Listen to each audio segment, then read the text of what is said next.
نحمدہ ونصلی ونسلم علی رسولہ الکریم اما بعد۔ میں جانتا ہوں چینل میں بہت سے غیر مقلدین اور مرزا انجینئر کے فالوورز اور نام نہاد اہل قرآن اور بہت سے سر سید احمد خان کے فرقے نیچری فرقے سے بھی تعلق رکھتے ہوں گے، بہت سے جاوید غامدی کے فالوورز ہوں گے اور پتہ نہیں کس کس مسلک کے ہیں، جن کے نزدیک کثرت عبادت منع ہے، نوافل پڑھنا منع ہے، حتیٰ کہ یہ موٹے نفس کے لوگ، تن آسان لوگ رمضان میں تراویح جیسی مقدس عبادت میں بھی تخفیف کرتے ہیں، کمی کرتے ہیں۔ میں تفصیل میں نہ جاتے ہوئے اتنا بتا دوں کہ آج شب برات ہے، یعنی بری ہونے کی رات، چھٹکارے کی رات، آزادی کی رات۔ ایسا نہیں ہے کہ اس میں روزہ رکھنا 14ویں اور 15ویں کو، اور مغرب کے بعد 6 رکعت نفل نماز پڑھنا دو دو کر کے، اور پھر پوری رات جاگنا، نصف رات کو قبرستان جانا، یہ ثابت نہیں ہے۔ یہ سب ثابت ہیں 10 عدد صحابہ جو مشہور و معروف ہے، بڑے درجے کے صحابہ ہیں، ان سے درجنوں روایات اس سلسلے میں ہیں۔ میں تمام روایات کو اس وقت نہیں پڑھ سکتا، لیکن ابن ماجہ میں حضرت علی رضی اللہ تعالیٰ عنہ کی جو روایت ہے کہ آپ فرماتے ہیں کہ جب شعبان کی 15ویں رات آتی تو تم اس رات کو قیام کرو، جب شعبان کی 15ویں رات آئے تو تم اس رات کو قیام کرو اور اس کے دن کا روزہ رکھو، قیام کرو یعنی نفل پڑھو۔ بے شک اللہ تعالیٰ اس رات اپنے شان کے لائق سورج کے ڈوبنے کے بعد سے آسمان دنیا پہ نزول فرماتا ہے تو طلوع فجر تک، یعنی فجر کا وقت ہونے تک رب تعالیٰ ندا فرماتا ہے کوئی بخشش کا طالب، ہے کوئی رزق کا طالب، ہے کوئی بیماری سے نجات چاہنے والا، ہے کوئی عافیت کا طلبگار، تو غرض کے ندا فرماتا رہتا ہے۔ تو اب جو سو کر غافل ہو گئے تو ظاہر سی بات ہے وہ محروم رہے، اور جو جاگ کر اب تعالیٰ سے خیر، عافیت، بھلائی دین و دنیا کی وسعت رزق، درازی عمر، صحت سلامتی چاہیں گے، یقیناً انہیں ملے گا۔ اور اسی طرح مسند امام احمد بن حنبل میں اللہ کے حبیب علیہ السلام کی زوجہ محترمہ سیدتنا عائشہ صدیقہ رضی اللہ تعالی عنہا بیان کرتی ہیں کہ ایک رات میں نے نبی کریم صلی اللہ علیہ وسلم کو اپنے بیڈ روم میں نہیں پایا، اپنی خوابگاہ میں نہ پایا، تو میں حضور علیہ السلام کے تلاش میں نکلی۔ کیا دیکھتی ہوں کہ آپ جنت البقیع میں ہے، یعنی مدینے کا جو مشہور و معروف قبرستان ہے مسجد نبوی سے لگ کر،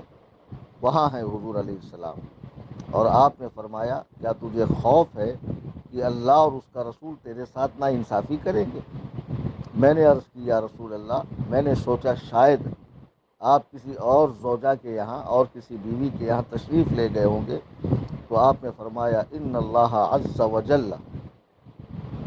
ینزل لیلۃ النصف من شعبان الی السماء الدنیا، کہ جب شعبان کی 15ویں رات آتی ہے تو اللہ تعالیٰ آسمان دنیا پہ اپنی شان کے لائق تشریف لاتا ہے، فیغفر لاکثر،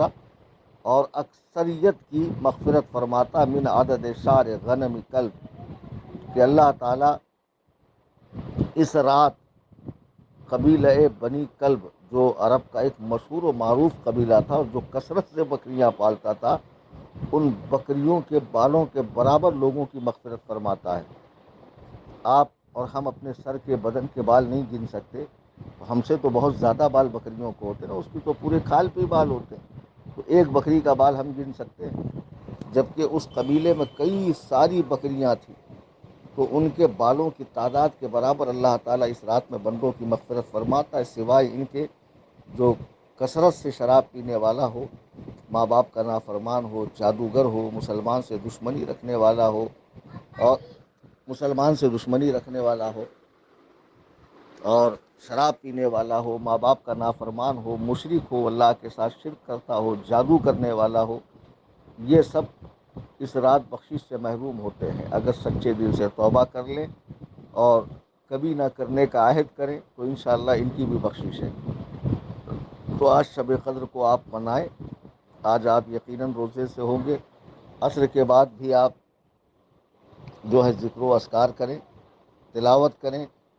اور افطار کریں۔ مغرب کے بعد جو 6 رکعت پڑھنے کا حکم ہے پڑھیں۔ بیری کے پتے سے نہانے کی جو بات ہے، اگر میسر ہو تو نہائیے، ایسا ضروری نہیں ہے کہ نہانا ہی ہے، یہ سب مستحبات میں سے ہے۔ اگر آپ کہیں سفر میں ہے، باہر ہے، نہیں ہے تو کوئی ضرورت نہیں ہے، میسر ہو تو نہائیے۔ پھر اس کے بعد عشاء کے بعد جو ہے آپ نوافل پڑھیں، اور رات میں قبرستان میں تشریف لے جائیں تو خیال رکھیں کہ اگر بتی نہ جلائیں قبرستان میں، قبروں پر سے ہو کر اپنے عزیز کے قبر پر نہ جائیں۔ اگر آپ کے عزیز کی قبر بہت دور ہے اور وہاں جانے تک کے لیے کئی قبروں پر سے جانا پڑتا ہے تو دور ہی سے فاتحہ پڑھیں۔ آتش بازی سے، جاگ کر لوگوں کی نیندیں خراب کرنے سے، اور بہت سے لوگ بڑے بڑے شہروں میں غریبوں کی پان پٹیاں توڑ کر اس میں سے گٹکا اور سگریٹ وغیرہ چرا لیتے ہیں، یا کسی کا کچھ پھل فروٹ کا نقصان کرتے ہیں، یا کھا کے بھاگ جائیں گے، پیسہ نہیں دیں گے۔ تو جس طرح اس رات میں جاگ کر عبادت کرنا باعث ثواب ہے، اس رات میں اگر آپ اس طرح کی حرکات کرو گے تو یقیناً بہت بڑے گنہگار بنو گے۔ خدا را اس طرح حرکتیں کر کے ان مقدس راتوں کی حرمت کو پامال نہ کرے۔ اور میری ایک گزارش ہے، جیسا کہ حدیث پاک میں بھی ہے، میں تو انشاءاللہ آگے بھی دلائل دیتے رہوں گا۔ آج بھی میں نے ابھی مسند امام احمد اور سنن ابن ماجہ حضرت علی کی روایت کا حوالہ دیا، آگے بھی انشاءاللہ تعالیٰ آپ اس چینل کے ذریعے مجھ سے دینی رہنمائی پاتے رہیں گے۔ یہ حدیث پاک میں ہے کہ جمعرات کو روحیں جو ہے وہ دروازے پہ آ کر ایصال ثواب کے لیے ندا کرتی ہے۔ ہمارے علاقے میں شب برات کو مردوں کی عید بھی کہا جاتا ہے، یا بزرگوں کی عید بھی کہا جاتا ہے، جو لوگ گزر چکے ہیں، تو ان کو ایصال ثواب کرنے کا بھی رواج ہے۔ تو یقیناً آپ قرآن کریم پڑھ کر، درود پاک پڑھ کر، دیگر اوراد و وظائف کے ذریعے ان کو ایصال ثواب کریں گے، لیکن آپ صدقہ کر کے بھی ان کو ایصال ثواب کریں گے۔ تنظیم سنی جمعیت الاحناف 10 سالوں سے آپ دیکھ رہے ہیں، کبھی ضرورت پڑی کسی بیوہ بہن کو علاج کے لیے، کسی سنی بچے کو روزگار کے لیے، راشن پانی کے لیے، علماء کی خدمت، مساجد کی تعمیر، مدارس کی تعمیر، معذوروں کو سائیکل وغیرہ دلانا، کئی ساری خدمات ہماری تنظیم کی ہے۔ میں سنی بریلوی احباب سے گزارش کروں گا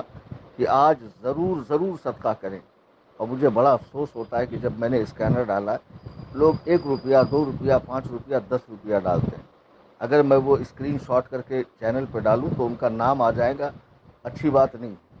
برائے مہربانی اسکینر آ گیا، اس کا مطلب یہ نہیں ہے کہ آپ اس طرح ٹچی رقم تنظیم میں دیں۔ آپ یہ رقم اپنے آس پاس کے غریبوں کو دیں۔ 8 سے لے کے 11 تک تنظیم کا کیمپین چلتا ہے 100 روپیز کا۔ اس موقع پر آپ ہر مہینہ انگریزی 11 تاریخ کو 8 سے 11 کے بیچ میں 100 روپیہ تنظیم میں دیا کریں۔ لیکن آج تو کم از کم تنظیم کی جانب سے 11 تاریخ کو سیدہ فاطمہ زہرا رسول کریم کی پیاری صاحبزادی کے نام سے وظیفہ دیا جانے والا کم سے کم 1500 روپے، 3000، 4500، 1 حصہ، 2 حصہ، 10 حصہ، 5 حصہ پیش کریں۔ میں یہ نہیں کہتا کہ آپ تنظیم میں 100 روپیہ نہ دیں، 100 والی رقم کو آپ 8 سے 11 کے بیچ میں رکھیں، اور جتنا زیادہ آج ممکن ہو آپ پیش کریں، اور 2 روپے 5 روپے دینے کی زحمت نہ کرتے ہوئے آس پاس کے غریبوں کو دیں۔ کم سے کم آپ تنظیم میں دے رہے ہیں تو کم سے کم 100 روپے سے زائد کی رقم پیش کریں۔ تنظیم کا کام آپ دیکھ رہے ہیں، تنظیم سے خانقاہ کی تعمیر ہونے والی ہے، لگ بھگ 1 کروڑ روپے کا خرچ ہے۔ اس طرح اگر آپ حضرات تعاون کریں گے تو بتائیے خانقاہ کیسے تعمیر ہوگی؟ وہاں 10 شعبوں میں دینی کام کیسے ہوگا؟ بہت ساری باتیں ہیں۔ میں گزارش کروں گا کہ آج کے اس مبارک دن، مبارک شب میں آپ اپنے کاروبار میں برکت کے لیے، اپنی عمر میں درازی کے لیے، اپنے اچھی صحت کے لیے، اپنے مرحومین کو ایصال ثواب کی نیت سے کم 100 روپے، اور اس سے زیادہ جتنا آپ دے سکیں، 1500، 2000، 5000، 10,000، جتنا اللہ تعالیٰ نے آپ کو نوازا ہو، اس اسکینر کے ذریعے یا میرے نمبر 9820672770 پر جی پے، فون پے، پے ٹی ایم کے ذریعے آپ رقم بھیج سکتے ہیں۔ آپ سب خوش رہیے، شاد رہیے، آباد رہیے، اور شب برات کو احسن انداز میں منائیے اور عبادت کر کے منائیے۔ فضولیات میں اپنا وقت خرچ نہ کریں، اور یہاں وہاں بھٹک کر رات بھر اپنی رات کو برباد نہ کریں۔ کل بھی روزہ رکھیں، سحر و افطار کا ٹائم اپنے شہر کے علماء سے پوچھ لیں۔ خدا حافظ، فی امان اللہ، السلام علیکم ورحمۃ اللہ۔